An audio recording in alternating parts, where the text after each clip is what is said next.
Here are 10 characteristics of a scapegoat. Hi, I'm Angie. Hey, I'm Eddie. Thanks for joining us at Outlier School here. You bet.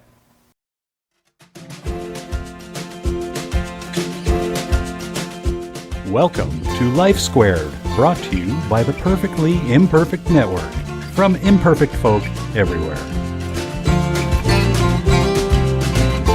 Scapegoats. It's Yeah. a very, very serious issue. Very. But just to let you know where it originated is back in the ancient days of Judaism.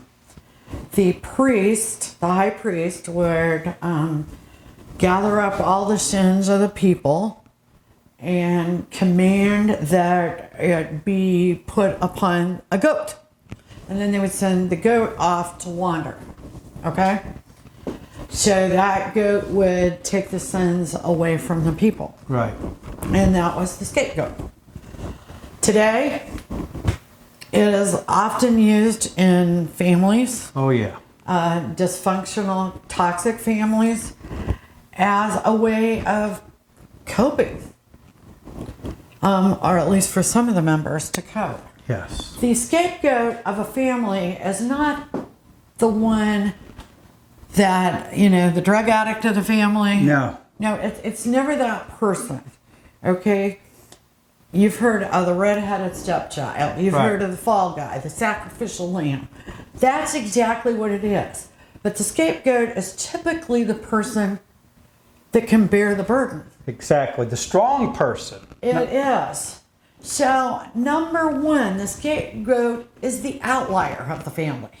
They're the one that isn't like the rest. They're different. Yes. Usually in a good way. That's why I wanted to point out that's usually not the addict. It's usually not the bum of the family. It is someone that is different, thinks different, does different things. Acts different. Exactly. Number two, the scapegoat, typically because they grow up mistreated, they believe they're ugly. False. Yeah, they really suffer from dysmorphia a lot. Yes. Those are the people that can't look at pictures of themselves. They sometimes it's so bad they don't like to look in the mirror. Yep. They don't like to look at videos. They just don't like to look at themselves because they sort of believe the family thought they were ugly. Right. It is almost always, in fact, it probably is always, never a fact. In Never fact, a fact. it could be that they're the best looking person in the Most of family. the time. Number three, the scapegoat possesses a compassion and an empathy that the rest of the family doesn't have. Now, I'm talking about family, but I do want to point out this can happen in social groups. Yep. A lot of times in college, social groups will form and there will be a scapegoat. Yep. It can be at workplaces. Yep. It's not just families, but it's most common in families. Churches Yeah. can, all sorts of different social groups can have a scapegoat. But that person possesses a lot of compassion and empathy the others simply don't have. Right. Number four, scapegoats tend to forgive easily. They Yeah. love unconditionally. Right. And They I handle know you're shaking your head thinking this is not what I thought a scapegoat is. No. But it is. That's exactly right. Number five, they're emotional, very emotional people typically, but they're sensitive. Right. Or I should say, and they're sensitive, but they're strong. They can handle Being it. emotional doesn't mean you're weak. Not at all. Number six, they're self-sacrificing. They will take one for the team. Every time. Every time they put the team or you ahead of them. And Every time. That's something we should have mentioned. In sports, there's often a scapegoat. Yeah. There's that guy that loses the game every time. He could be sitting on the bench. It happens in a lot of, not all, I shouldn't say all of them, but toxic situations. Toxic teams can form. Yeah.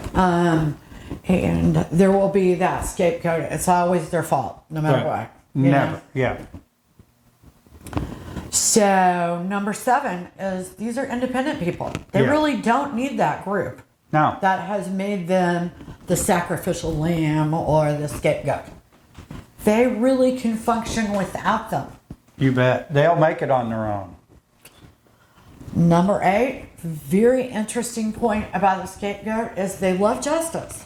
But Right. they question authority. And why do they question authority? Because the authority in their life has been corrupt. Yeah. These are the people that love justice so much they keep every email, every piece of paper, every text so they can prove truth at any given moment. Right. So never believe you can pull the wool over a scapegoat's eyes. Never. Never. They are the people you can't do it to. Number 9, they're a caretaker. Yep. In the family, someone gets cancer, they're the person taking care of them.